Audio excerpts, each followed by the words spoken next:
Bonjour et bienvenue au sommet des plantes médicinales. Je suis ravi de me retrouver aujourd'hui avec Hervé Rose. Bonjour Hervé.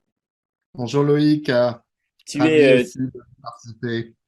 tu es praticien en médecine traditionnelle chinoise et expert en mycothérapie. Tu travailles pour la société IFAS d'Atera qui produit des champignons en mycothérapie, mais c'est pas là le sujet. Nous, on veut parler des champignons parce que on a parlé des plantes médicinales pendant ce sommet, on va continuer à en parler, mais on avait aussi envie de faire un focus sur une autre utilisation de ce qui n'est pas une plante, mais parce que ce qui ne sont pas des plantes, mais les champignons. On est à la limite, hein, on est dans un autre règne même. Mais c'est pas grave. Au sommet des plantes médicinales, on se permet ce genre d'ouverture d'esprit, et c'est pour cela que je t'ai demandé d'intervenir. Mais peut-être avant de nous parler des champignons et de leur intérêt sur l'immunité en particulier, parce qu'ils ont de nombreux intérêts, il a fallu qu'on choisisse. Est-ce que tu pourrais nous raconter, toi, ton parcours, ce qui t'a amené à la mycothérapie? Alors le parcours est ancien en fait. J'ai commencé un petit peu à étudier, à tomber amoureux des produits naturels il y a maintenant un petit peu plus de 30 ans. Et au départ, j'ai commencé comme commerçant. J'ai été commerçant d'abord parce que j'ai ouvert d'abord une parapharmacie avec une forte attirance pour les produits naturels. Et puis quelques années après, j'ai ouvert un magasin bio dans le sud de la France, à Cagnes-sur-Mer, assez grand, et là aussi avec une forte propension de produits naturels. Et puis, comme j'étais amoureux de ce cursus, eh bien, j'ai entamé des études d'aromathérapie. J'ai étudié l'aromathérapie avec Philippe Maillebio, puis ensuite Dominique Baudou. Puis, pareil, j'étais un peu boulimique aussi de formation. Je suis tombé un petit peu en amour aussi pour la gémothérapie. Donc, j'ai suivi des cours avec Philippe Andrian à l'époque en Belgique. Et puis après, je me suis mis à l'homéopathie. Et puis, quelques années plus tard, en fait, j'avais envie de me perfectionner, d'aller au-delà, en fait. Et je me soignais déjà avec des paracupunctures. Et là, j'ai entrepris des études de médecine traditionnelle chinoise qui duraient 5 ans. Donc, c'était un gros morceau, en fait. Et j'ai fait ces études avec beaucoup de bonheur. Et dans cette approche de la médecine chinoise, eh bien, j'ai un tout petit peu abordé la pharmacopée, très peu, parce que la pharmacopée chinoise n'était pas ce qui me plaisait le plus. Et petit à petit, j'ai eu l'occasion, dans ce cursus, de rencontrer ce laboratoire qui m'a parlé de ses produits. Puis j'ai rencontré d'autres laboratoires aussi qui m'ont parlé de champignons.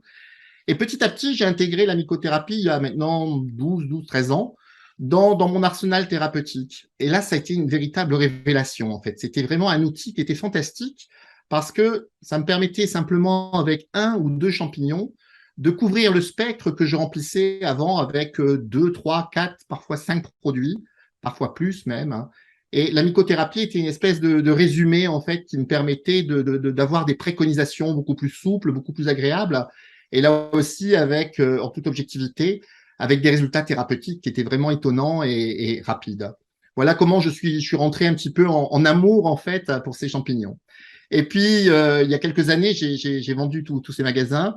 Je me suis consacré vraiment à ma vie de thérapeute à 100%. J'avais un cabinet à Cannes-sur-Mer et un autre en Belgique, à Bruxelles, où j'enseignais aussi dans une école de médecine chinoise. Et là, petit à petit, j'ai commencé à faire quelques conférences sur la mycothérapie que j'aimais beaucoup.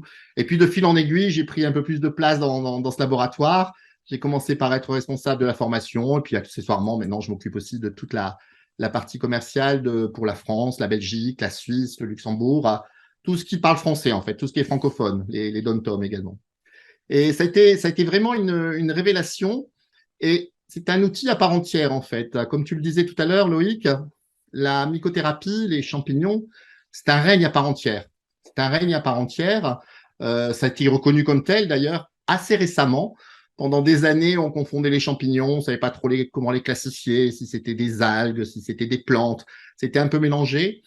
Et puis, on s'est rendu compte que finalement, c'était une espèce à part entière, et non seulement, c'était une espèce très ancienne.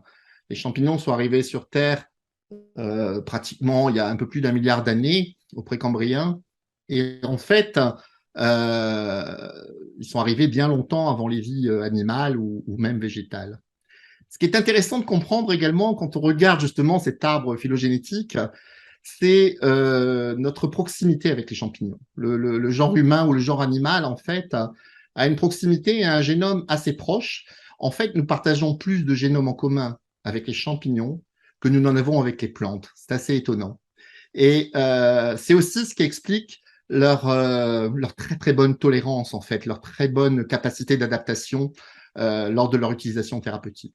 Merci beaucoup Hervé pour cette introduction à la mycothérapie. Lors du sommet des plantes médicinales, tu vas venir nous présenter l'importance et l'intérêt des champignons dans le traitement des pathologies qui sont en lien avec le système immunitaire. Donc je vous invite à nous rejoindre au sommet des plantes médicinales en cliquant sur le lien qui est juste en dessous dans la description.